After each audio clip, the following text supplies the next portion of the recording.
मंथन वेबिनार में।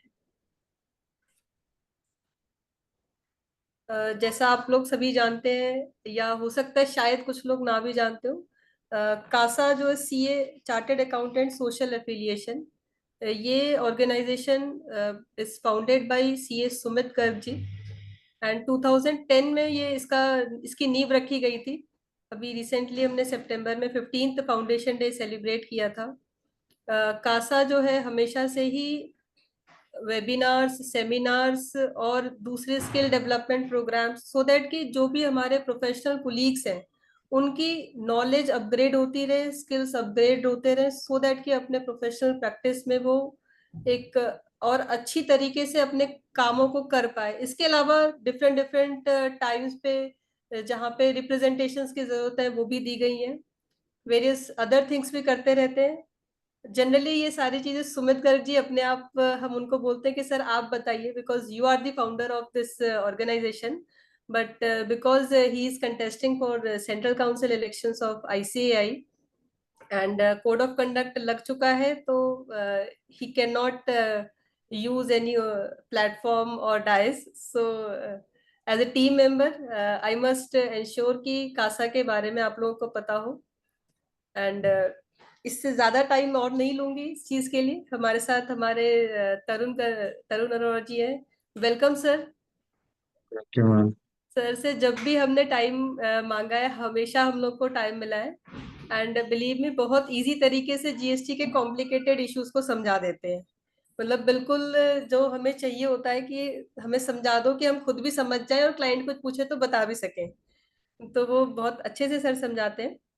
आज हम लोग बात करेंगे लेटेस्ट जो चेंजेस आए। अभी रिसेंटली कई सारे चेंजेस आ गए हैं जो पहले नोटिफाइड भी हुए थे, फिर उसकी अभी क्लैरिफिकेशन सर्कुलर्स वगैरह आई। तो sir will tell us about this.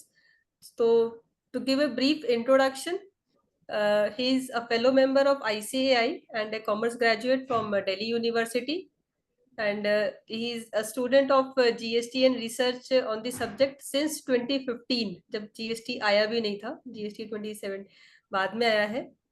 He is a regular speaker at various forums such as certificate course of GST conducted by the Institute of Chartered Accountants of India, and various CP seminars conducted by various branches of the ICAI, study circles, associations, and various others.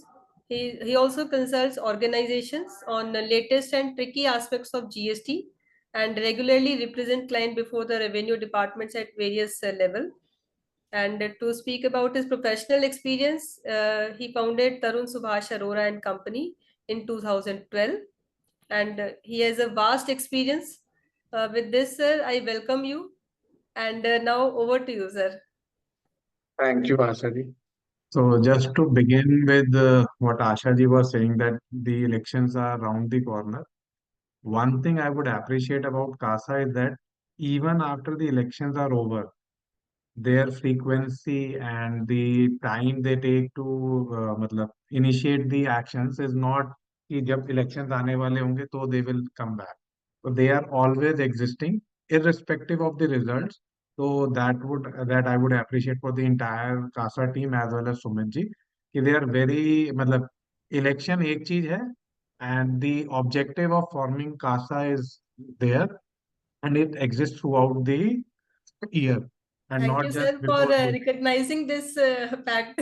Thank you so much. No, there are many candidates who are active just before the elections. So that is not Absolutely. the case with CASA. So they are active throughout. And even in fact अभी after, हमें एक महीने इस चीज को थोड़ा सा लग गया राउंड अप करने में कि हम अब किस तरह से इसको लेकर के चलें, सो दैट कि कोई वायलेशन ना हो और अपना कंटिन्यू हम रख सके इसे।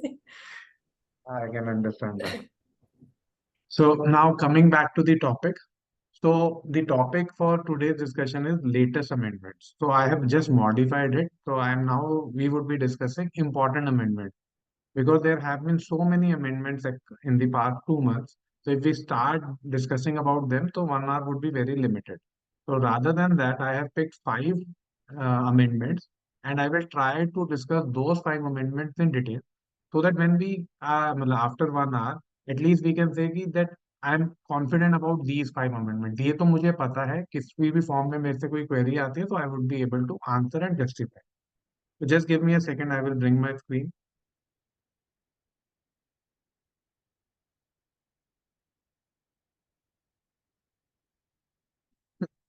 The first amendment and the most important, it is rather not an amendment, it is the Supreme Court judgment in the case of Safari Retreats Private Limited. I presume हम में से बहुत लोगों ने ये जजमेंट का कुछ ना कुछ समरी कॉन्टेक्स्ट में पढ़ा जरूर होगा। सर ये आईटीसी ऑन कंस्ट्रक्शन की बात करता है। सो इसके जितने आप स्पीकर से बात करेंगे, जितने कंसल्टेंट से बात करेंगे, जिसने भी इसको देखा है, सबका डिफरेंट थॉट, डिफरेंट व्यू निकल के आएगा।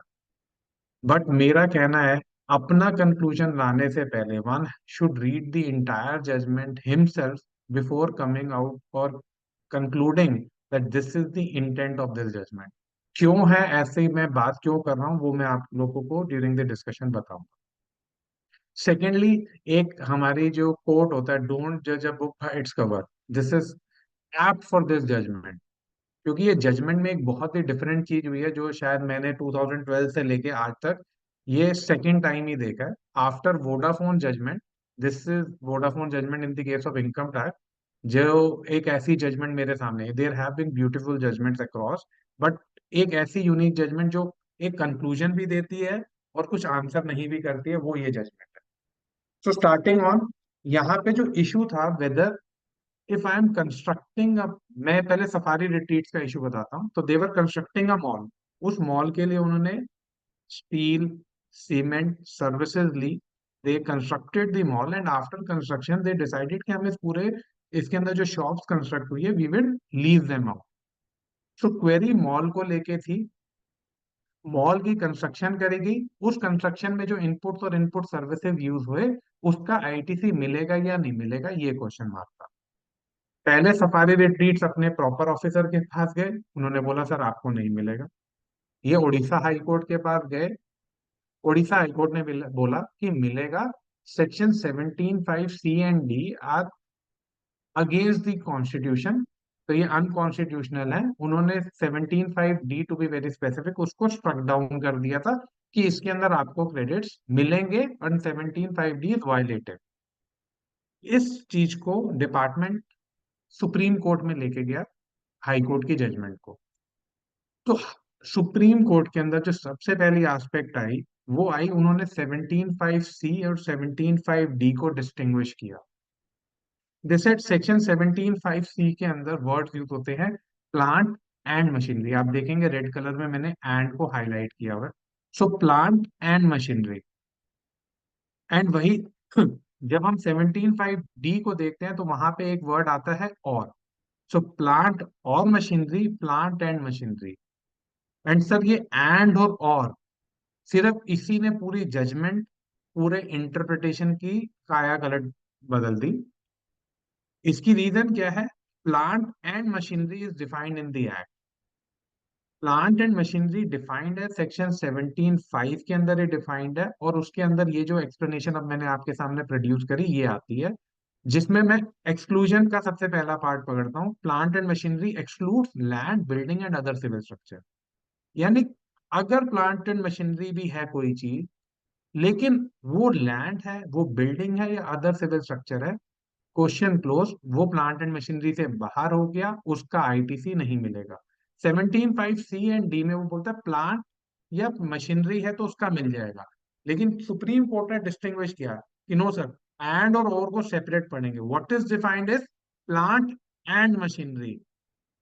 17(5)(d) प्लांट और मशीनरी। तो प्लांट और मशीनरी की डेफिनेशन प्लांट एंड मशीनरी से हम बोरो नहीं करेंगे। यहाँ पे हमें प्लांट को अलग से इंटरप्रेट करना है, मशीनरी को अलग से इंटरप्रेट करना है। और अगर कोई कंस्ट्रक्शन है जो इमूवेबल प्रॉपर्टी का फॉर्म ले रही है, but that construction in itself can be said to be a plant, तो वो एलिजिबल हो जाएगा फॉर क्रेडिट। अब सर ये जो और एंड था, इसमें बहुत सारा डिस्कशन हुआ। आप at least 7 to 8 paragraph in the judgment इनको डील किया गया। उसमें से 2 या 3 पैराग्राफ को मैं आपके यहाँ पे उनको टच अपॉन करना चाहूंगा। ये जो एक्सट्रैक्ट्स आए जजमेंट पैरा 16A और पैरा 43, इसके अलावा भी बहुत सारी जगह पे यूज हुए, लेकिन मैं इन 2 पैराग्राफ्स पे रिस्ट्रिक्ट करूंगा अपने आप को। जो टैक्स पेयर के रिप्रेजेंटेटिव थे, देवर वेरी क्लियर कि सर मॉडल जीएसटी लॉ में दोनों जगह एंड लिखा हुआ था, 17(5)(c) में भी, 17(5)(d) में भी। लेकिन जब फाइनल लॉ बना, तो 17(5)(d) में जो पहले एंड था मॉडल लॉ के अंदर, उसको चेंज करके और किया गया है। And since this is a calculated call, क्योंकि चेंज हुआ है, एप्रोप्रिएट चेंज हुआ है, तो यू कैन नॉट से कि ये अननोन चला गया, ये क्लेरिकल एरर है।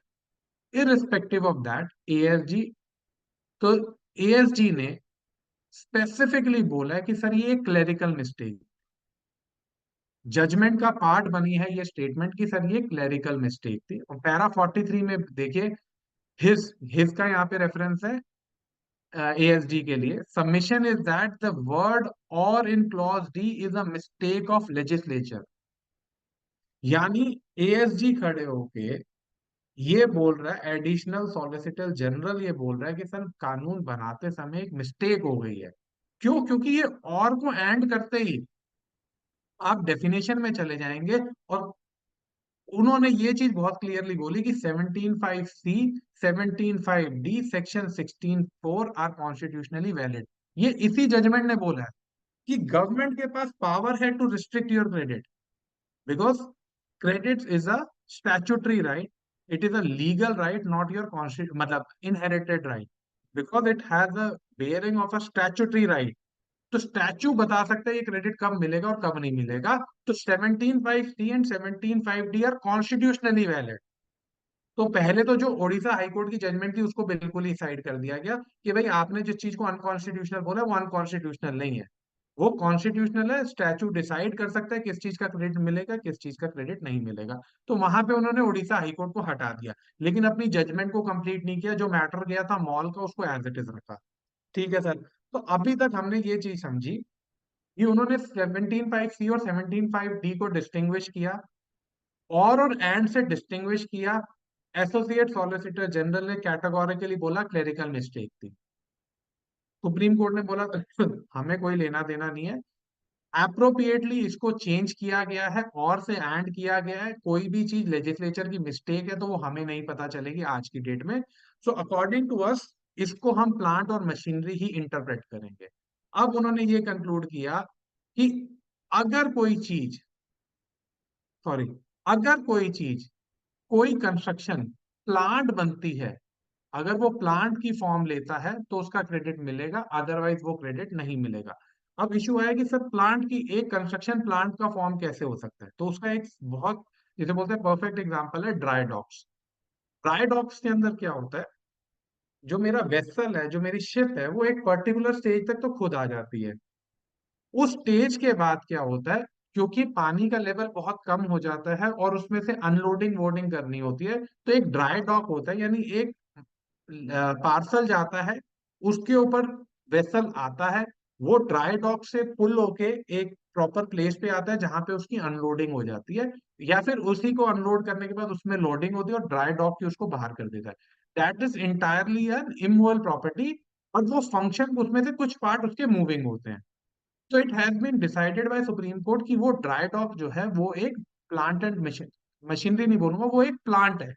It is an immovable property, but that immovable property per se is acting as a plant. वो पूरा जो सेटअप है वो एक प्लांट की तरह काम कर रहा है।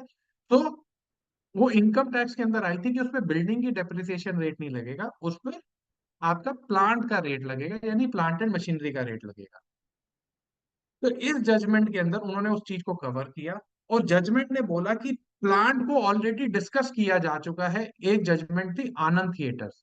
तो आनंद थिएटर्स के अंदर उन्होंने बोला दो चीजें कंक्लूड हो चुकी हैं, सिनेमा हॉल्स और होटल्स। सिनेमा हॉल्स और hotels, whether they can be plant और not, has already been decided. तो सफारी रिट्रीट ने भी बोला कि हमारे को, यानी सुप्रीम कोर्ट ने अब बोला सफारी रिट्रीट ने, हम इन जजमेंट्स के साथ एग्री करते हैं, ये आज भी सस्टेन करती है। तो any construction of cinema hall और hotel will still be outside the purview of plant, यानी इनकी कंस्ट्रक्शन पे आपको आईटीसी नहीं मिलेगा। यानी पहले मेरे पास एक क्वेश्चन गया मॉल का, मॉल का आंसर अभी नहीं दिया, उन्होंने दो चीजों को बाहर बोला। उन्होंने बोला प्लांट क्वालिफाई होगा तो आईटीसी, प्लांट नहीं है तो कोई आईटीसी नहीं। उसको डिसाइड करने के लिए कि प्लांट कब होगा कब नहीं होगा, उन्होंने आनंद थिएटर्स की जजमेंट ली, जिसने कैटेगोरिकली बोला सिनेमा हॉल्स और होटल्स तो प्लांट होते ही नहीं। तो उन्होंने बोला ये तो है ही नहीं। इसके अलावा जितनी भी बिल्डिंग्स हैं, जो पैरामीटर्स हम लोगों ने आज तक अपनी अलग अलग सुप्रीम कोर्ट की जजमेंट्स में डिसाइड किए हैं, वो टेस्ट किए जाएंगे, and after testing on the facts whether a particular construction is satisfying the condition of plant or not, we will decide whether credit is eligible or not. So ITC in relation to construction of mall remand back हो गया Orissa high court को to verify whether this construction of mall is equivalent to construction of a plant or not. और Orissa high court of fact के basis पे decide करेगा कि इसका credit क्या मिलेगा या नहीं मिलेगा, क्या ये मॉल जो है आईटीसी इसका मतलब प्लांट क्वालिफाई करेगा या नहीं करेगा। यानी अब तीन चीजों में मैं डिस्टिंग्विश करता हूँ। सबसे पहले है कंस्ट्रक्शन होना मैंडेटरी है। अब कंस्ट्रक्शन किस चीज का हो रहा है? अगर प्लांट में कोई चीज क्वालिफाई हो सकती है तो क्रेडिट मिलेगा, अगर प्लांट में नहीं होगी तो क्रेडिट नहीं मिलेगा। उसके अंदर भी सब लेग में आते हैं। प्लांट के अंदर उन्होंने बोला सिनेमा हॉल्स और होटल्स, ये तो प्लांट है ही नहीं, इनको भूल जाइए, इनका कोई आईटीसी नहीं मिलेगा। मॉल उड़ीसा हाईकोर्ट के पास वापसी चला गया टू वेरीफाई। बाकी सारी कंस्ट्रक्शन ओपन एंडेड रह गई। अब बाकी सारे लोग क्या करें, उनको क्रेडिट मिलेगा या नहीं मिलेगा? तो ये एक क्वेश्चन मार्क है, सबको ये टेस्ट करना पड़ेगा कि वो प्लांट है या नहीं है। बट मेरा मानना ये है, अगर सिंपल बिल्डिंग है और आपने उसकी कंस्ट्रक्शन करी है, उसको किराए पे देंगे, even though you are paying output tax on that, but वो प्लांट नहीं बनेगा। Plant mean something more than nearly a building. अब वो क्या होगा क्या नहीं होगा वो देखना पड़ेगा। बट मेरे अकॉर्डिंगली अब इसका जो थॉट आ रहा है, I am again using the word in my personal view, I might be wrong, तो उसमें कोई मतलब डिफिकल्टी नहीं होगी। इस जजमेंट के अंदर जो एरर हुई है और एंड की, उसको बहुत अच्छे से एक्नॉलेज किया गया है। There is a very high possibility, ये जो एक्नॉलेजमेंट है ये एक बैकड्रॉप क्रिएट किया गया है, एक रेट्रोस्पेक्टिव अमेंडमेंट आने की पॉसिबिलिटी भी बहुत हाई है कि इसमें शायद रेट्रोस्पेक्टिव अमेंडमेंट आ जाए और ये बोल दिया जाए कि भैया ये और नहीं, ये एंड था और स्टार्टिंग से ही एंड था। अगर एंड आ जाता है तो मेरी लड़ाई दो हिस्सों में हो सकती है। एक हो सकती है जिस दिन ये अमेंडमेंट आई, जिस दिन अमेंडमेंट आई उसके बाद वाले केसेस तो क्लियर हो गए, उनके पास तो कोई एम्बिग्विटी नहीं है। एंड मीन्स आपको क्रेडिट नहीं मिलेगा, यानी subsequently prospectively there is no ITC for construction of building. तो जो फाइट रह जाएगी पहले वाले में रह जाएगी, और उसमें भी उसको प्लांट क्वालिफाई करना पड़ेगा तभी मिलेगा। So that is why it is very important for all the persons and all the taxpayers who are claiming the credit की सोच समझ के इस क्रेडिट को बुक करें, आंखें बंद करके इसको ब्लाइंडली ना ले जाएं। बट आज इसको रिवर्स कर देना भी मेरे हिसाब से एक बहुत मतलब एडवाइजेबल कॉल नहीं होगी। हाँ, अगर आपकी प्लेन बिल्डिंग है तो डेफिनेटली उसका कोई क्रेडिट नहीं मिलेगा। लेकिन अगर आपका कोई डिफरेंट है कैटेगरी, जो आपको लगता है कि in itself it is working like a plant, वहां पे आप ये कॉल ले सकते हो कि यार मैं अभी क्रेडिट को लेके चलती हूँ। अगर रेट्रोस्पेक्टिव अमेंडमेंट आनी है तो बजट के अंदर आ जाएगी, यानी 2025 में आ जाएगी। या अगर इसके कोई और भी चेंज होना है तो वो से फरवरी मार्च तक मेरे पास क्लियर हो जाएगी फिगर की क्या स्टेटस है। उड़ीसा हाईकोर्ट भी तब तक अपना प्लांट की डेफिनेशन पे मॉल को टेस्ट करके एक आंसर शायद दे चुका होगा। तो कंसिडरिंग दिस एंटायर सिचुएशन, एक भी क्वेश्चन बंद नहीं किया गया, सारी चीजें ओपन अप हो गई। रादर ओपन अप ऐसी हो गई, मॉल गया था सवाल पूछने के लिए, उसको बोला तू उड़ीसा हाईकोर्ट के पास जा। सिनेमा हॉल्स और होटल्स जो बहुत मतलब मेरे अकॉर्डिंगली बहुत सूटेबल केस है, जिनको क्रेडिट मिलना चाहिए था, उनको कैटेगोरिकली मना कर दिया गया।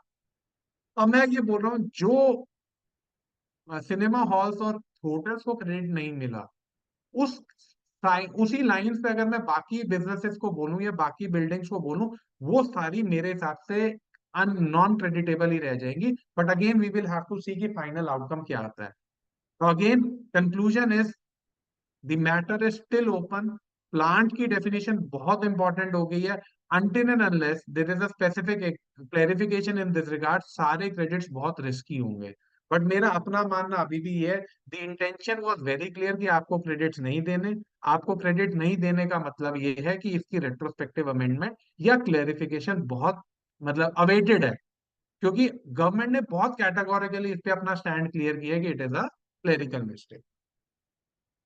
सर क्वेरीज जो होंगी अगर आपकी कोई, तो उसको लास्ट में ले लेंगे, पहले अपने 5 टॉपिक डिस्कस कर लेते हैं, then we will get back to the queries.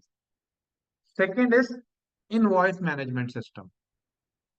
सो जिन्होंने मेरे को सुना होगा, मैं स्टार्टिंग से एक चीज बोलता आया हूँ, specially with regards to GST, जब भी जेनरिक होता है, कि automation is the backbone of GST. Automation backbone है।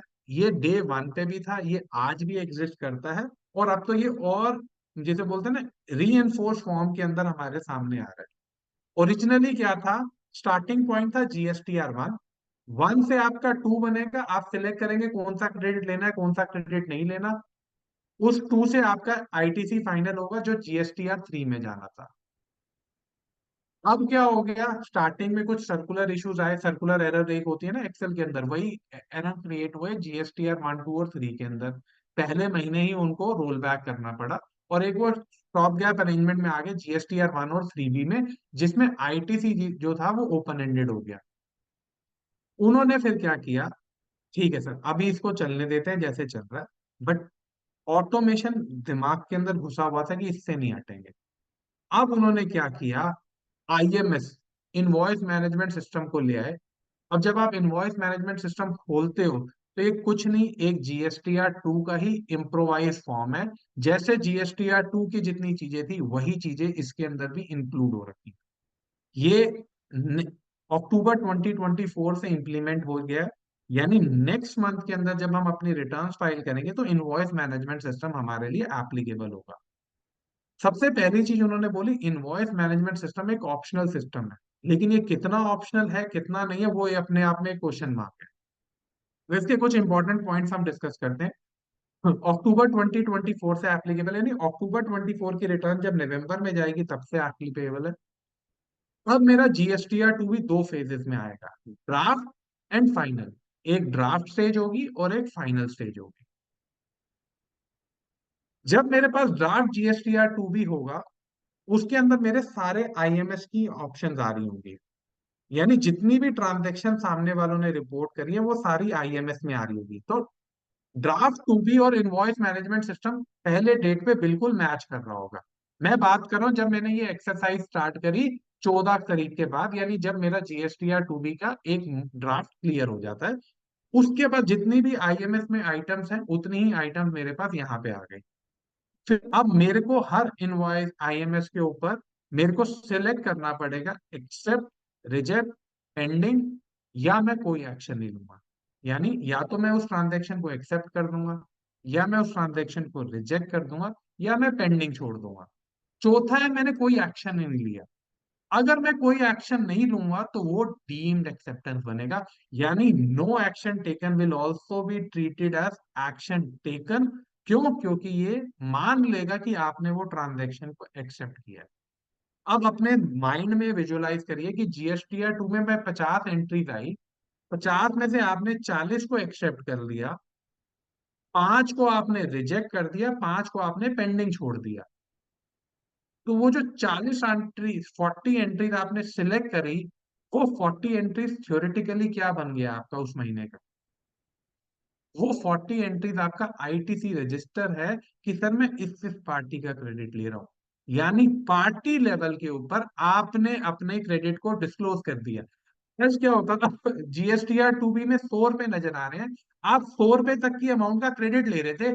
दो लॉ ये बोलता था जो नजर आ रहा है वही लेना है, लेकिन आप थोड़ा बहुत कैमोफ्लेजिंग करके एक दो बिल्स ऊपर नीचे हो रहे थे, आप क्रेडिट ले पा रहे थे। लेकिन अब क्या है? अब तो आपने पार्टी भी आइडेंटिफाई कर दी, और अगर आपने एक्शन नहीं लिया, डीम्ड एक्सेप्टेंस भी है। यानी आपने कोई एक्शन नहीं लिया, डीम्ड एक्सेप्टेंस में भी यू आर एग्रीइंग कि मैं तरुण का क्रेडिट ले रहा हूं, मैं आशा जी का क्रेडिट ले रहा हूं, मैं एक्स का क्रेडिट ले रहा हूँ, वाई का क्रेडिट ले रहा हूँ, या जी का क्रेडिट ले रहा हूँ। यानी as soon as you take an action और you keep it pending, जो फाइनल 2 बी इन सबके बाद निकल के आएगा, वो आपका आईटीसी रजिस्टर के इक्विवेलेंट होगा। उसमें सिर्फ दो कॉलम्स ऐड करने रह जाएंगे, एक एचएसएन कोड आपको ऐड करना होगा, सेकंड आपको ऐड करना होगा अपना इनपुट है, इनपुट सर्विस है या कैपिटल गुड्स है। सिर्फ दो चीजें आपको ऐड करनी है, और मोर और लेस आपका पूरा आईटीसी रजिस्टर कंप्लीट हो जाएगा। यानी अब आपने एक्सेप्ट किया, रिजेक्ट किया, पेंडिंग किया, तो आप एक ऐसी स्टेज के ऊपर पहुंच रहे हैं जहां पे आपका आईटीसी रजिस्टर ऑनलाइन क्रिएट हो रहा है। एंड सर, अब आपके पास जितने भी मेन्यूवर्स होते थे, थोड़ा बहुत कैमोफ्लेजिंग करने के थे, वो सब आपके अब खत्म हो जाएंगे। सिर्फ जो एक्सेप्टेड और डीम्ड एक्सेप्टेड एंट्रीज है वही आपका फाइनल जीएसटीआर 2B में जाएगा। यानी आपने सबसे पहले ड्राफ्ट 2B, आपके पास सबसे पहले आईएमएस आएगा, वो एक डिफरेंट फेज है। फिर एक ड्राफ्ट 2B की फेज आएगी और एक फाइनल 2B की आएगी। आईएमएस में आपने सिलेक्ट करना स्टार्ट कर दिया एक्सेप्ट रिजेक्ट। पता चला 11 तारीख में कुछ सप्लायर्स ने अपनी जीएसटीआर 1 फाइल ही नहीं करी, तो वो ड्राफ्ट 2B के अंदर नजर ही नहीं आएंगे। क्योंकि वो ड्राफ्ट 2B में नजर नहीं आएंगे तो आपको वहां से वो एंट्रीज रिमूव हो गई, यानी आपको फिर से रिकम्प्यूट करना पड़ेगा। एंडली दो क्रेडिट्स जो ड्राफ्ट 2B में आ रहे हैं, आप उन्हीं को फाइनली अपने फाइनल 2B में लेके जा सकते हैं। मैं रिट्रिएट करता हूँ, मेरा आईएमएस लाइव हो गया डे 1 से। तो मैंने पहले दिन मेरे पास 5 एंट्रीज आई जिन्होंने मेरे को सप्लाई करी, मेरे पास क्रेडिट नजर आ रहा है। सब्सिक्वेंटली फिर 10 जनों ने किया, 15 जनों ने किया। मंथ एंड तक होते होते 50 जनों ने मुझे सप्लाई कर दी। आउट ऑफ दोस 50 पीपल, मैंने सबको एक्सेप्ट कर लिया कि मेरे को ये 50 का क्रेडिट लेना है, मेरे को ये 50 पार्टियां क्रेडिट दे रही है, मैंने सबको एक्सेप्ट कर लिया। बट जब तक कोई जीएसटीआर 1 फाइल नहीं करेगा, वो क्रेडिट आपको मिलेगा नहीं। पहला चेक है जीएसटीआर 1। 50 बंदों ने जो आपके नाम पे क्रेडिट डाला था उसमें से 47 ने रिटर्न फाइल कर दी जीएसटीआर 1 में, 3 ने वो क्रेडिट रिफ्लेक्ट ही नहीं किया। यानी आईएमएस में थे 50 इनवॉइसेस, लेकिन 47 ने अपनी रिटर्न फाइल करी, 3 ने फाइल ही नहीं करी। तो ड्राफ्ट 2B में 47 की वर्थ आपकी नजर आएगी, 3 ऑटोमेटिकली सिस्टम से बाहर हो जाएंगे। अब आपका जो क्रेडिट असरटेन होगा उन 47 एंट्रीज के बेसिस पे होगा। उसके बाद फाइनली अगर आपको उसमें से भी किसी को एक्सेप्ट रिजेक्ट करना है तो आप वो भी एक्सेप्ट रिजेक्ट कर सकते हैं। सो फाइनल जो आपके पास होगा एक्सेप्टेंस और rejection, that will be only after filing of GSTR 1 by the corresponding party. अब इसमें एक चीज उन्होंने और ऐड कर दी कि जब तक प्रीवियस मंथ का आप 3B फाइल नहीं करेंगे, आपको इस मंथ का 2B फाइल, यानी सब्सिक्वेंट मंथ का 1 और 3B जब तक फाइल नहीं होगा, आपको इस महीने का जीएसटीआर 2B भी ओपन नहीं होगा, वो ड्राफ्ट नहीं देखने को मिलेगा। आपने एक्सेप्ट किया है, रिजेक्ट किया है, पेंडिंग किया है या कोई एक्शन नहीं लिया है, आपके सप्लायर को साइमल्टेनियसली विजिबल होता रहेगा कि मेरे वेंडर्स ने क्या किया है। अब जिनके पास लाखों वेंडर्स हैं वो तो अपना सिर्फ सिस्टम ड्रिवन एक बार ही चेक करेंगे कि क्या हुआ क्या नहीं। लेकिन इसके अंदर गवर्नमेंट ने एक चीज बहुत अच्छी भी करी। स्टार्टिंग में हम लोगों को बहुत प्रॉब्लम भी आएगी, बट इवेंचुअली बहुत सिस्टम सिंक्रोनाइज हो जाएगा। पेंडेंसी, आप हर चीज को पेंडिंग नहीं छोड़ सकते हो। आपको आईटीसी लेना है, आपका राइट है, आपने नहीं लेना आप छोड़ दीजिए। लेकिन कुछ आइटम्स के अंदर आपको बोला आप पेंडिंग नहीं छोड़ सकते। सामने वाले ने क्रेडिट नोट इशू कर दिया, उसने 100 रुपए का क्रेडिट नोट इशू कर दिया, वो 18 रुपए का अपना आउटपुट टैक्स कम कर रहा है, वो अपनी लाइबिलिटी कम करने की कोशिश कर रहा है। सामने वाले ने पहले आपको 10 लाख की सेल करी थी, अब उसने उस जीएसटीआर 1 की अमेंडमेंट करके 10 लाख को 1 लाख कर रहा है। जो उसने पहले 1,80,000 का आउटपुट टैक्स दिया था उसको 18,000 रुपए कर रहा है, तो वो अपना आउटपुट टैक्स कम कर रहा है। यानी किसी भी स्टेज पे अगर सप्लायर अपना लाइबिलिटी को कम कर रहा है, उन्होंने बोला उन फेज के अंदर आप अपना एक्शन जो है पेंडिंग नहीं रखोगे, इधर एक्सेप्ट और रिजेक्ट। यानी आपके पास चॉइस नहीं है, आपको एक्सेप्ट करना पड़ेगा या रिजेक्ट करना पड़ेगा। इसके लिए उन्होंने स्पेसिफिकली 4 चीजें बोल दी। Credit note, credit note issue करने का मतलब क्या है, सामने वाला अपना आउटपुट कम कर रहा है। मैंने 100 रुपए का क्रेडिट नोट इशू किया था, अब मैं उसको बढ़ा के 200 का कर रहा हूँ, अगेन सामने वाला अपना आउटपुट कम कर रहा है। Third, downward amendment of credit note if original credit note was rejected. पहले 100 रुपए का क्रेडिट नोट आया, मैंने रिजेक्ट कर दिया, और उसने 50 का इशू कर दिया। अगेन मैं उसको ओपन नहीं, मैंने पहले रिजेक्ट किया था, अब मेरे को फिर से उसको एक्शन लेना है, एक्सेप्ट और रिजेक्ट। या मैं इनवॉइस को डाउनग्रेड कर रहा हूँ, पहले 10 लाख का था, अब उसको 1 लाख का कर रहा हूँ। यानी सिंपल वर्ड्स में मैं अगर बोलूं, जब जब मैं अपना आउटपुट कम करने की बात करूंगा, रिसिपिएंट की एक्सेप्टेंस जरूरी है। अगर रिसिपिएंट ने एक्सेप्ट नहीं किया तो अगले महीने के अंदर ये मेरी लाइबिलिटीज बन जाएगी जीएसटीआर 3 में, बी में ऑटोमेटिकली। यानी अब मेरे को कुछ नहीं करना, ऑटोमेटिकली मेरी लाइबिलिटीज क्रिएट होना स्टार्ट हो जाएंगी। सर ये बोलने में कितना सिंपल लग रहा है ना, कि मेरा कोई क्रेडिट कम नहीं कर पाएगा मैं। यानी क्रेडिट नोट पे मेरे पास पावर है, कैसे होगा सर? अब आप यहाँ पे देखो, आप सप्लायर भी हो, आप रेसिपिएंट भी हो। आपका क्रेडिट आपसे बिना पूछे कम नहीं हो सकता, ये तो सबको समझ लग रहा है, लेकिन आपका आउटपुट भी आपसे पूछे बिना कम नहीं होगा। यानी आप पहले क्रेडिट नोट इशू कर देते थे, सिंगल हैंडेडली काम क्लोज। अब आपको चाहिए जहां पे क्रेडिट नोट इशू हुआ है सामने वाले की एक्सेप्टेंस हो। यानी एक रिदम, एक टेंडम जॉइंट, यानी रेसिपिएंट को लूप में लेना पड़ेगा, मैंने एक क्रेडिट नोट इशू करे हैं सर, इनको एक्सेप्ट कर लेना, अदरवाइज मेरा आउटपुट कम नहीं होगा। तो जिनके रेगुलर बेसिस के ऊपर इशू होते रहते हैं क्रेडिट नोट्स, उनके लिए बहुत बड़ी प्रॉब्लम है, क्योंकि अगर सामने वालों ने रिजेक्ट करना स्टार्ट कर दिया, नेक्स्ट मंथ ही आप लोगों की लाइबिलिटीज बन के वापसी आने लगी। सर स्टार्टिंग में इसमें बहुत सारी टीथिंग प्रॉब्लम्स आएंगी, but eventually after 3 to 4 months ये सिस्टम मेरे हिसाब से एक ऐसा सिस्टम हो जाएगा जहां पे आपकी बहुत सारी चीजें क्लियर आउट हो जाएंगी, और हम लोगों को बहुत बेनिफिट मिलेगा, specially in relation to ITC register. Client से आईटीसी रजिस्टर मांगते रह जाते थे, लेकिन आईटीसी रजिस्टर मिलता नहीं था। अब आपको प्रॉब्लम नहीं होगी, क्योंकि जो क्रेडिट उसने एक्सेप्ट कर रखा है वही आईटीसी रजिस्टर है। It will be very easy for us to get finalise the ITC register. इसमें सर कुछ लीगल इश्यूज भी आ सकते हैं, अभी मैं उन लीगल इश्यूज को डिस्कस नहीं कर रहा हूँ, क्योंकि टाइम लिमिटेशन है, अननेसेसरी हम एक अपना डी रूट हो जाएंगे। अब सर फेजेस क्या होंगी, तो मेरी 4 फेजेस होंगी। सप्लायर ने इनवॉइस इशू कर दिया। जब सप्लायर खाली इनवॉइस इशू कर रहा है, तो ना आईएमएस में नजर आएगा, ना टूबी में नजर आएगा, और ना ही मेरे फाइनल टूबी में। यानी ना ही आईएमएस में नजर आएगा, ना ड्राफ्ट में, ना फाइनल में। सप्लायर ने इनवॉइस इशू करके उसको पोर्टल पे सेव कर दिया, तो इनवॉइस मैनेजमेंट सिस्टम वाले पोर्टल पे वो नजर आने लगेगा। यानी क्यों? क्योंकि उसने ऑलरेडी पोर्टल पे रिपोर्ट कर दिया है। लेकिन ड्राफ्ट टू बी और फाइनल टू बी में तब भी नहीं आएगा। उसके बाद अगर उसने जीएसटीआर 1 फाइल कर दिया, तो इनवॉइस मैनेजमेंट सिस्टम में भी आएगा और ड्राफ्ट जीएसटीआर 2 बी में भी आ जाएगा। यानी अब वो दोनों जगह विजिबल हो जाएगा। और जैसे ही आप अपना एक्शन लेना स्टार्ट कर देंगे और आप कैलकुलेट कर देंगे, फ्रीज कर देंगे मेरा टू बी है, तब आपका फाइनल जीएसटीआर 2 बी भी आ जाएगा। यानी सप्लायर ने इनवॉइस इशू करा तो कुछ भी नहीं होगा। अगर वो ई इनवॉइस है तो पोर्टल पे साइमल्टेनियसली नजर आएगा, तो आईएमएस में भी आएगा। यानी सप्लायर का इनवॉइस आईआरएन के साथ इशू हो रहा है, यानी वो डायरेक्टली पोर्टल के साथ कम्युनिकेशन में है, तो जैसे ही पोर्टल के साथ कम्युनिकेशन हुआ, वो आईएमएस में आपको विजिबल होने लगेगा। जैसे ही जीएसटीआर 1 फाइल हो जाएगा, आपके ड्राफ्ट 2 बी में आएगा। ड्राफ्ट 2 बी 14 तारीख को ही नजर आएगा, यानी जितने लोग फाइल कर देंगे 14 तारीख को आपको उसका फ्लो मिलना स्टार्ट हो जाएगा। जिन एंट्रीज को आप फाइनली एक्सेप्ट कर लेंगे, वो आपका फाइनल जीएसटीआर 2 बी में नजर आएगा। यानी इस महीने आप इतना क्रेडिट ले रहे हो, ये आप लोगों का कंक्लूड हो जाएगा। इस पूरे एस्पेक्ट के अंदर मैंने 2 चीजों को कंसिडर नहीं किया है। सबसे पहली है आरसीएम को लेके। आरसीएम की लाइबिलिटीज जैसे पुराने जीएसटीआर 2 बी में चल रही थी, सिमिलर वे में अभी भी चलेंगी, यानी उसको इनवॉइस मैनेजमेंट सिस्टम के अंदर नहीं लेके आए।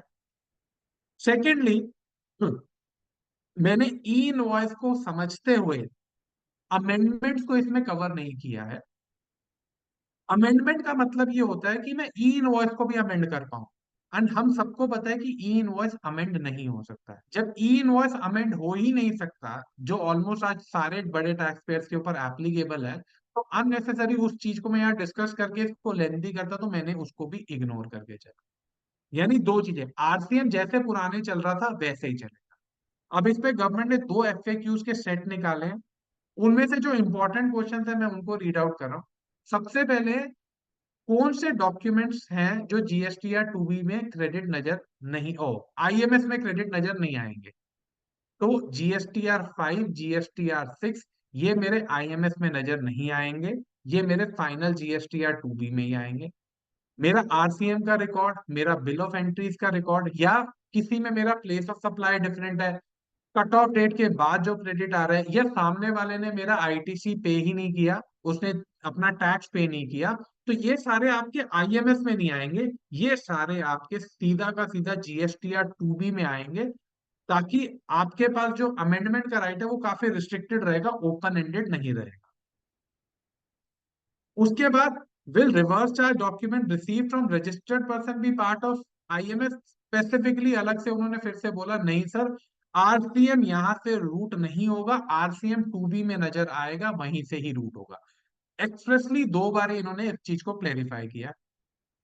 अब सर सबसे इंपॉर्टेंट बात, what happens if recipient reject a record, अगर मैंने एक क्रेडिट को रिजेक्ट किया तो क्या होगा? If the recipient rejects the record before filing of GSTR 1 by supplier, यानी ई इनवॉइस जनरेट हुआ था, मैंने उसको रिजेक्ट कर दिया, अभी वन उसने फाइल ही नहीं की है, तो सप्लायर के पास ऑप्शन होगा उसको एडिट करने का। उसको एडिट करने के बाद वो फाइनली GSTR 1 रिवाइज डिटेल के साथ अपलोड कर सकता है। अगर ई इनवॉइस का केस है तो वो वाला उसको क्रेडिट नोट इशू करके एक फ्रेश इनवॉइस वहां पे करना पड़ेगा। सिमिलरली अगर GSTR 1 फाइल हो गया है और आपने रिजेक्ट किया है, तो उसके बाद GSTR 1 है, यानी अगर वन को अमेंड कर सकता है 3B फाइल करने से पहले, तो वो अमेंड करेगा। अदरवाइज अगर उसकी वो डेट भी निकल गई है तो वो नेक्स्ट मंथ के अंदर उसकी अमेंडमेंट कर सकता है इफ रिक्वायर्ड। अगर उसको अमेंडमेंट नहीं करनी तो वो सेम डिटेल को आपको रीफर्निश कर सकते हैं। यहाँ पे अब मेरा एक थोड़ा सा इशू आया। एज्यूम करते हैं कि मेरे को एक पर्टिकुलर क्रेडिट नहीं लेना, मेरी चॉइस है, मुझे वो क्रेडिट नहीं लेना, मैं उसको रिजेक्ट करता हूँ। तो जैसे ही मैं रिजेक्ट कर रहा हूँ, सामने वाले के वहां पे कंसर्न आ गया। क्यों? उसके वहां पे वो फ्लैग होने लग गया कि भाई सामने वाले ने आपका रिजेक्ट कर दिया है, अब आप देखो इसका क्या करना है। ये मैंडेट नहीं होना चाहिए। फॉर एग्जाम्पल मैं रेस्टोरेंट हूँ, मुझे तो कोई आईटीसी मिलना ही नहीं।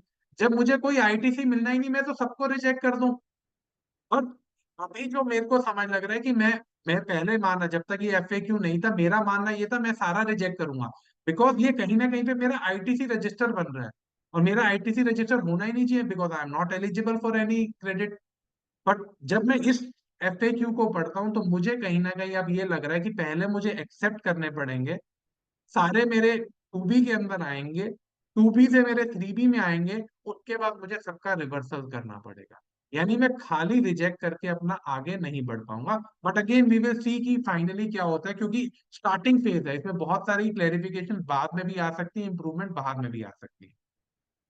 अब इशू आया, मैंने एक सप्लाई आई, मैंने उसको क्रेडिट लिया ही नहीं।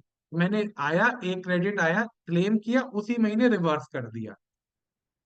उस पार्टी ने 3 महीने बाद उसका क्रेडिट नोट इशू कर दिया। अब उस केस में क्या होगा? तो उस केस में ये बोल रहे हैं कि आप उसको एक्सेप्ट कर दीजिए, दोबारा से रिवर्सल मत करना। एक और एग्जांपल लेते हैं कि मेरे पास एक व्हीकल इंश्योरेंस का क्रेडिट आया। व्हीकल इंश्योरेंस का क्रेडिट पहले आया, मैंने एक्सेप्ट कर लिया। एक्सेप्ट करने के बाद सारा 17/5 में रिवर्स भी कर दिया। 3 महीने बाद ड्यू टू XYZ रीजन वो व्हीकल इंश्योरेंस मैंने फोरफीट कर ली और उसने क्रेडिट नोट इशू कर दिया 9 महीने का। 3 महीने क्योंकि मैंने सर्विस यूटिलाइज करी तो 3 महीने का वैलिड था, उसने 9 महीने का क्रेडिट नोट इशू कर दिया। लेकिन मैंने तो पूरा ही क्रेडिट पहले से ही रिवर्स कर रखा है। तो FAQ ये कह रहा है कि आप उसको एक्सेप्ट कर लेना, लेकिन आप दोबारा क्रेडिट रिवर्स मत करना। अब मैं जैसे ही एक्सेप्ट करूंगा उस क्रेडिट नोट को, नेगेटिव लाइबिलिटी को, और मैं रिवर्स नहीं करूंगा, तो सिस्टम में इसका क्या प्रॉम्प्ट जनरेट होगा नहीं होगा, वो एक क्वेश्चन मार्क है। सो अगेन स्टार्टिंग में कुछ टीजिंग एरर्स आएंगे, बट लॉन्ग रन के अंदर आपका एक होलिस्टिक आईटीसी रजिस्टर क्रिएट होने लगेगा, that will be very beneficial for every one of us. Next is hard locking of data in GSTR 3B।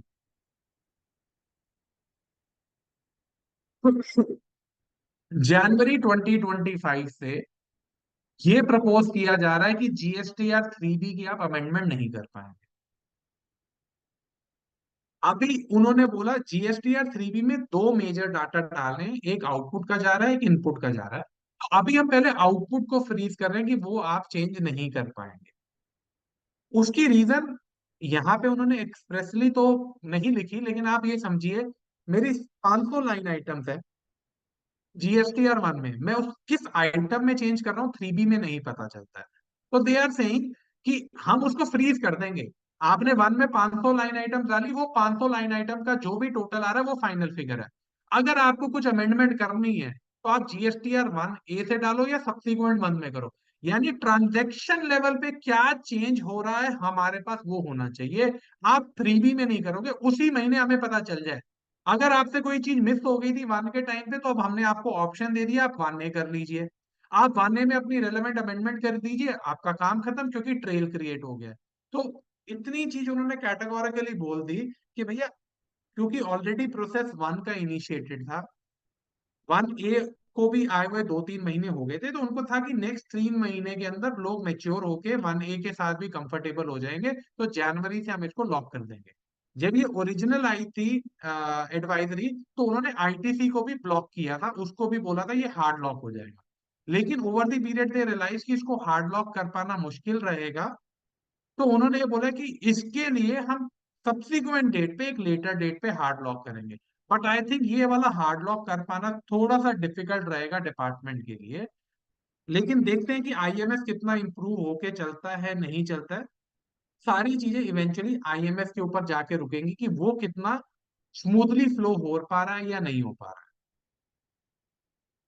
Sir यहाँ पे हमने अपना थर्ड टॉपिक, तो पहले हमने सफारी रिट्रीट किया, फिर हमने इनवॉइस मैनेजमेंट सिस्टम किया। इनवॉइस मैनेजमेंट सिस्टम के साथ ही मेरे को अब ये पता चल गया मुझे 1A यूज करना ही पड़ेगा, अदरवाइज जनवरी 2025 के बाद मैं 3B में आउटपुट को चेंज नहीं कर पाऊंगा।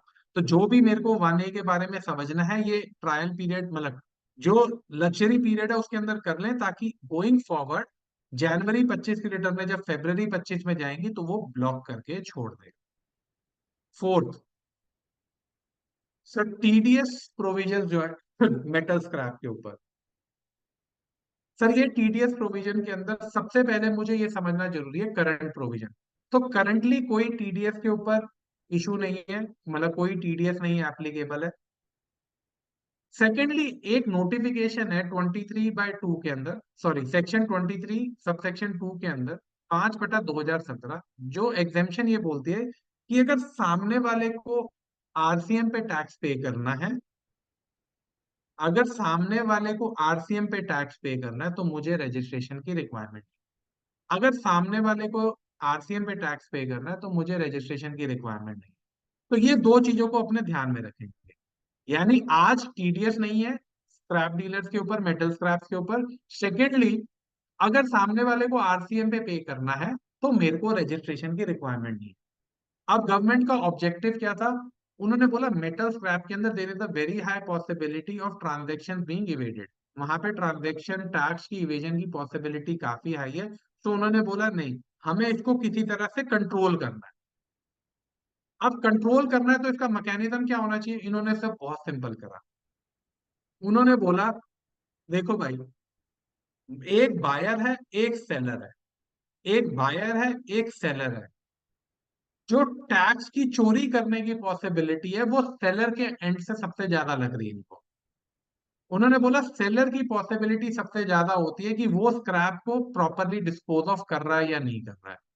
तो उन्होंने बोला सेलर के ऊपर एक ऑब्लिगेशन लगाते हैं, अगर, सॉरी, बायर के ऊपर ऑब्लिगेशन लगाते हैं, क्योंकि सेलर को ट्रेल बैक करना है, उसको चेक करना है। तो बायर अगर अनरजिस्टर्ड डीलर के साथ डील करेगा तो उन्होंने बोला इस पे आरसीएम लगा दो। यानी बायर अगर अनरजिस्टर्ड से परचेज करेगा तो उस पे आरसीएम लग जाएगा। बायर अगर रजिस्टर्ड से डील करेगा तो उसके ऊपर आपका, जस्ट 1 मिनट, बायर अगर रजिस्टर्ड के साथ करेगा तो उसको टीडीएस डिडक्ट करना है, अगर बायर अनरजिस्टर्ड के साथ करेगा तो उसको आरसीएम पे करना है। यानी हर केस के अंदर वो ट्रांजेक्शन जो है लूप में आ जाएगी। तो इसके लिए उन्होंने सबसे पहले बोला कि अगर सामने वाले को आरसीएम पे ही करना पड़ेगा तो वो मैंडेटरी रजिस्ट्रेशन, यानी 23(2) में जो मेरी एग्जेम्पशन है उसको उन्होंने रिस्ट्रिक्ट कर दिया कि वो इन डीलर्स के ऊपर, जो मेटल के स्क्रैप्स के डीलर है, उन पे अप्लाई नहीं करेगी। उनको रजिस्ट्रेशन लेना पड़ेगा जैसे उनकी टर्नओवर का थ्रेशोल्ड खत्म होगा। यानी अब जैसे ही मैं 40 लाख 20 लाख, जो भी स्टेट की लिमिट है सेल ऑफ गुड्स के ऊपर, जैसे ही उसको क्रॉस करूंगा, मेरे पास 23(2) की कोई रिलीफ नहीं है, मुझे रजिस्ट्रेशन लेना पड़ेगा। मैं रजिस्ट्रेशन लूंगा, मैं टैक्स चार्ज करूंगा, सामने वाला टैक्स डिडक्ट करेगा। तो उन्होंने तीन चीजें कर दी। पहले रजिस्ट्रेशन की लिमिट को रिस्ट्रिक्ट कर दिया कि जैसे ही आप एग्जेम्पशन लिमिट के ऊपर जाओगे आपको रजिस्ट्रेशन लेना पड़ेगा। आप रजिस्ट्रेशन लोगे, सामने वाला टीडीएस डिडक्ट करेगा। जब तक आपकी रजिस्ट्रेशन ट्रिगर नहीं हो रही, सामने वाला आरसीएम पे आपको पे करेगा। तो सिंपल वर्ड में सर बहुत सिंपल है, अगर मैं बायर हूं, मेरे पास दो ऑप्शन है, मैंने जब खरीदा तो रजिस्टर्ड से खरीदा तो टीडीएस का ऑब्लिगेशन, टीडीएस का ऑब्लिगेशन का मतलब है मुझे टैक्स डिडक्टर के अंदर अपने आप को रजिस्टर करना पड़ेगा, रजिस्टर करके उसका रेगुलर बेसिस पे कंप्लायंस करनी पड़ेगी, और जो बाकी प्रोविजंस हैं ड्यू डेट के, थ्रेशोल्ड के, 2.5 लाख की, वो सारे प्रोविजन मोटाटिस मुटेंडिस मेरे ऊपर अप्लाई करें। और अगर मैं अनरजिस्टर्ड से कर रहा हूँ तो मैं पहले आरसीएम पे पे करूंगा, और अगर मेरी एलिजिबिलिटी है तो उस आरसीएम का मैं क्रेडिट ले लूंगा। ये मेरा इसका सिंपल सा कंक्लूजन है। अब sir next, RCM on rent. Sir अब इसको मैं रीड कर रहा हूं जो हमारी नोटिफिकेशन आई है, services by way of renting of any property other than residential. Other than residential है तो उसके ऊपर आरसीएम आ गया। सप्लायर कौन है सर? Unregistered party. रेसिपिएंट कौन है? Registered party. अभी इसको कंक्लूड करने से पहले मैं इसकी पुरानी वाली लेके आ रहा हूँ, 5AA। उसमें आया services by way of renting of residential dwelling to a registered person, और रेसिपिएंट भी कौन है? Registered person. अब सर सिर्फ ये देखिए रेसिपिएंट कौन है। रेसिपिएंट अगर रजिस्टर्ड है, यानी मेरा क्लाइंट रजिस्टर्ड है, उसके यहाँ पे रेंट का खर्चा बुक हो रहा है, मेरे लिए आरसीएम है। अब चाहे वो कमर्शियल है या रेजिडेंशियल है या XYZ कैटेगरी में है, यानी रेजिडेंशियल है या नॉन रेजिडेंशियल है, मैं अगर रजिस्टर्ड हूं, मेरी किताबों में रेंट आ रहा है, रेंट पे फॉरवर्ड चार्ज नहीं लगा हुआ है, तो मुझे आरसीएम पे करना पड़ेगा। बस सर, इसको आप 50 परमुटेशन कॉम्बिनेशन बना लीजिए, या सिंपल वर्ड में कह लीजिए, अब आपकी किताबों में रेंट है तो उस पे आरसीएम होगा या फॉरवर्ड चार्ज होगा। फॉरवर्ड चार्ज नहीं है तो आरसीएम है ही है। क्यों? क्योंकि उन्होंने बहुत कैटेगरी के लिए, रजिस्टर्ड पर्सन अगर रेजिडेंशियल बिल्डिंग ले रहा है तो भी है, नॉन रेजिडेंशियल ले रहा है तो भी है। सर आपके पास कहीं पे एस्केप नहीं है। हाँ, इसमें अब जो सप्लायर्स हैं यानी जो रेंटिंग कर रहे हैं, उनके लिए एक छोटा सा बेनिफिट आ सकता है, जो अगर एक्सप्लोर करना चाहता है तो। एज्यूम करते हैं मेरा रेंटल है 1 करोड़ रुपए का, मेरा रेंटल है 1 करोड़ रुपए का, तो मैं 23(2) जो अभी हम एक नोटिफिकेशन डिस्कस कर रहे थे, मैं अब उसको रिप्रोड्यूस किया और उसमें ब्लू वाला पोर्शन में रीड कर रहा हूँ। Persons who are engaged in making supply of taxable goods or services or both, the total tax on which is liable to be paid on reverse charge basis। यानी मैं एक taxable goods की supply में हूं, लेकिन उस पर tax किसको पे करना है रेसिपिएंट को, तो उस केस के अंदर मैं एग्जेम्प्टेड हूं फ्रॉम ऑब्टेनिंग द रजिस्ट्रेशन। सो आज मेरी 40 लाख रुपए की कमर्शियल रेंट आ रहा था, मैं रजिस्टर्ड था, लेकिन अब मैं बोलूं कि सर क्योंकि ये नोटिफाई हो गया, सामने वाले को पे करना है, तो मैं अपने आप को अनरजिस्टर्ड कर रहा हूँ 23(2) में, सामने वाला रजिस्टर्ड है, वो आरसीएम में पे करेगा, मेरे को इसका बेनिफिट मिल जाएगा।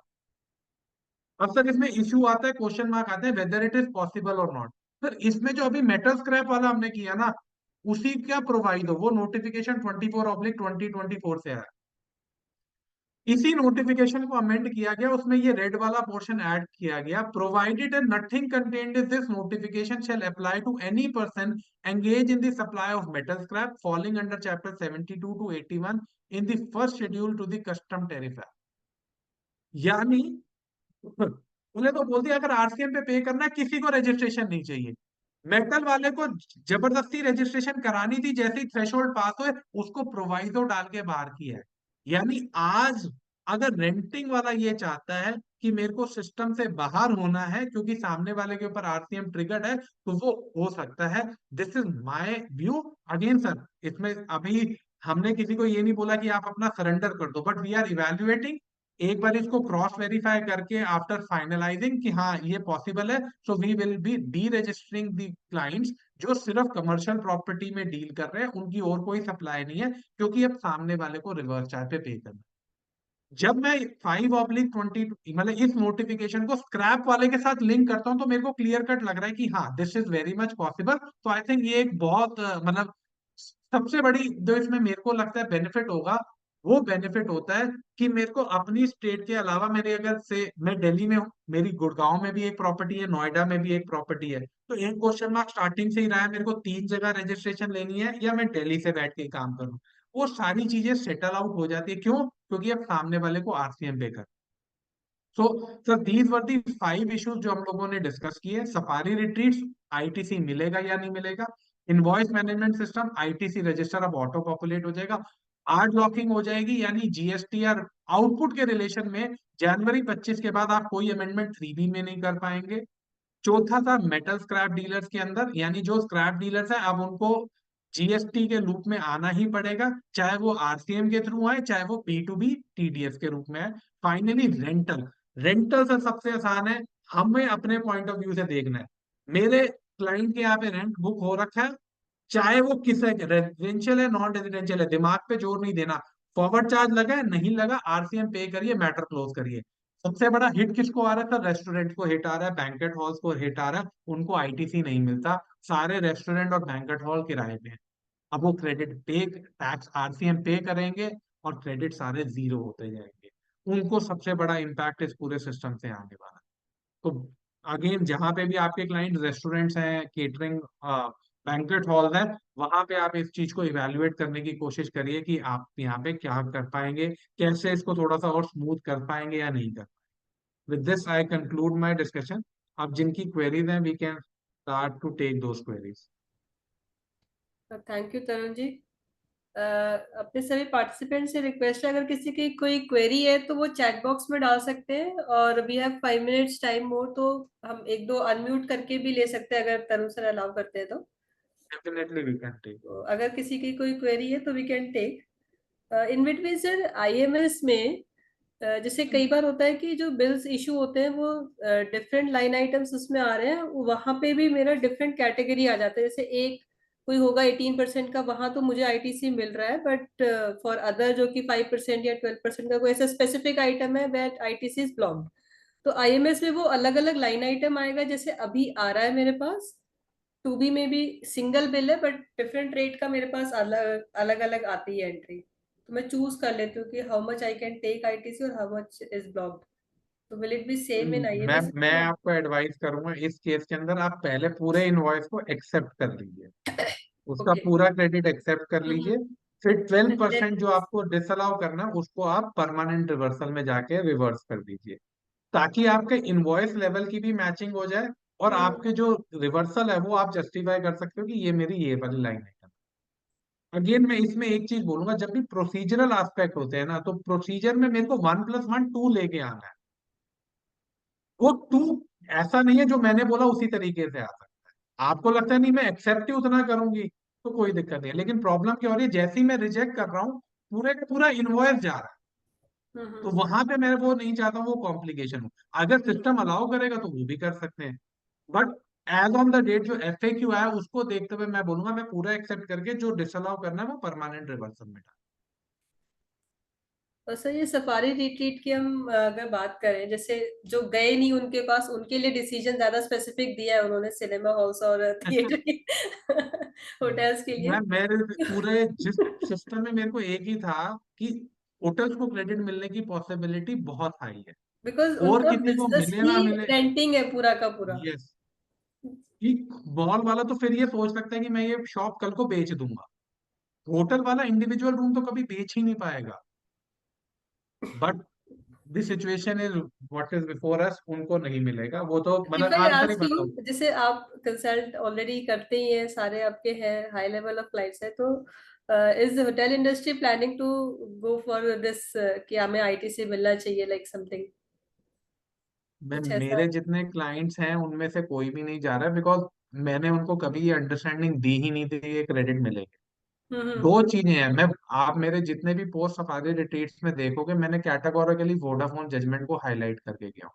आप किसी भी जीएसटी ऑफिसर, सीनियर ऑफिसर से बात कर लो, वो बहुत क्लियर है सर, ये क्रेडिट नहीं मिलेगा, हाँ, कुछ राइट। भी हो जाए। एग्री। जब गवर्नमेंट की इंटेंशन बहुत क्लियर है, मतलब ये तो सुप्रीम कोर्ट ने और एंड को थोड़ा सा अपने फेवर में कर दिया। अगर वो और एंड को अगर एंड ही होता फिर तो क्रेडिट था ही नहीं, फिर तो हम्म। सुप्रीम कोर्ट भी बोल रही है क्रेडिट नहीं है। यानी सारा लड़ाई झगड़ा और एंड की वजह से क्रिएट हुआ। वो रेट्रोस्पेक्टिवली, और एएसजी ने एक बार ही नहीं कम से कम 3 जगह पे बोला है सर गलती होगी, गलती होगी, गलती होगी। हम मॉडल जीएसटी लॉ के बेसिस पे जजमेंट आ गई, पार्लियामेंट के पास पावर है भाई मेरी गलती थी मैं इसको एंड कर दूं। तो इंटेंट ये बहुत चांसेस इंडियन। बहुत लग रहे हैं जो आपने बोला है कि रिट्रोस्पेक्टिव ये करेंगे। चांसेस काफी लग रहे हैं कि वो कर देंगे इसको अमेंड। या तो वो अमेंड करेंगे या प्लांट कौन से स्ट्रक्चर प्लांट क्वालिफाई करेंगे उसको एक्सप्रेसली डालेंगे, अदरवाइज लिटिगेशन एंडलेस हो जाएगी।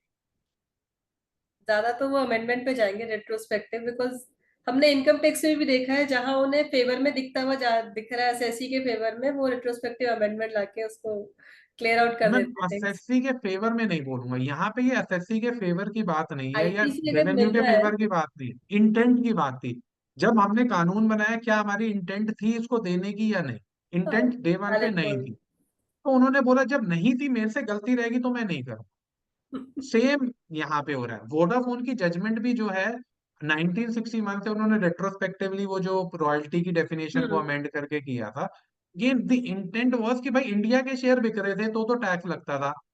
आपने उसको दो लेवल बना के वहां से शेयर बेच दिए तो नहीं दैट्स लगेगा व्हाट क्या? It is.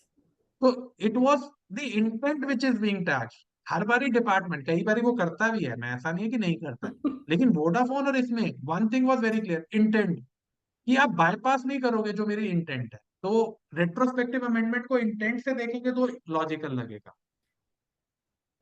एक दो क्वेश्चंस हमारे चैट बॉक्स में है। मैं रीड करूं या आप ले रहे हैं? मैं देख लेता हूँ मैम,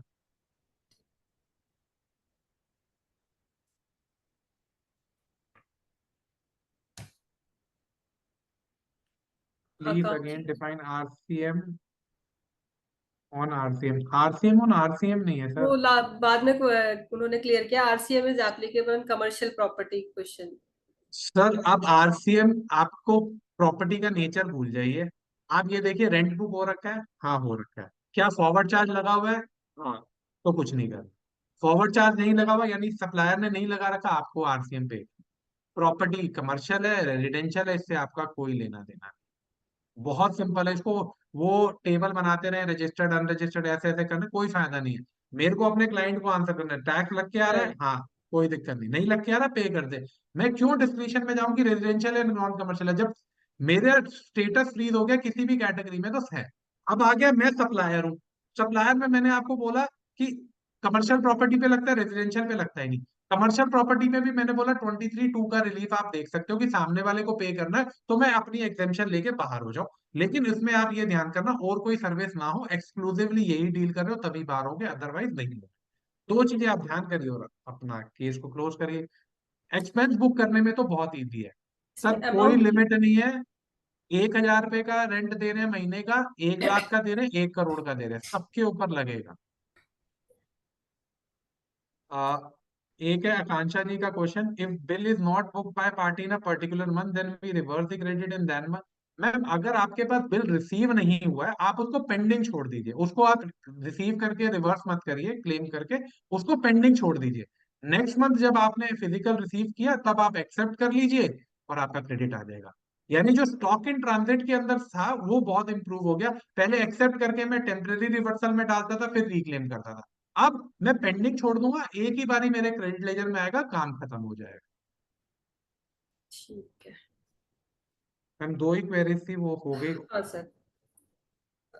आई थिंक और क्वेरीज नहीं होंगी किसी की, तो है तो we can wait for another 10 seconds और 20 seconds for the query, otherwise हम क्लोजर पे बढ़ेंगे बिकॉज ऑलरेडी टाइम हो चुका है। I think sir queries done है ऑलरेडी, क्योंकि आपकी वही मैंने बोला जैसे समझाने का जो तरीका है, क्वेरीज अपने आप ही सॉर्ट आउट हो जाती है। आरसीएम का इतना सिंपल समझा दिया है। सिंपल है, रेंट एक्सपेंस देखो, फॉरवर्ड चार्ज देखो, नहीं है आरसीएम तो बात खत्म। नहीं तो इसमें मैम इतने मेरे पास सेशंस तो, इतने टेबल बन गई है सबकी। मेरे ऐप को अभी तक लगा इसकी लगा रीजन ही के। नहीं समझ लग रही कि वो टेबल चाहिए क्यों। टेबल तो तब चाहिए जब कंफ्यूजन हो। Confusion right. क्या, registered person if the recipient, यानी मैं अपने क्लाइंट की बात कर रहा हूँ, रेंट देखो हाँ या ना है आंसर। राइट। मतलब मैंने अभी तक वो टेबल नहीं पढ़े, मेरे टीम आई मेरे पास टेबल बना के कि सर ये टेबल डाल दें। मैंने कहा नहीं भाई हमें कॉम्प्लिकेट नहीं करना, बहुत सिंपल है रहने दो। Right. So with this, thank you so much, sir, for giving your precious time. And thanks to each of the participants for joining us today.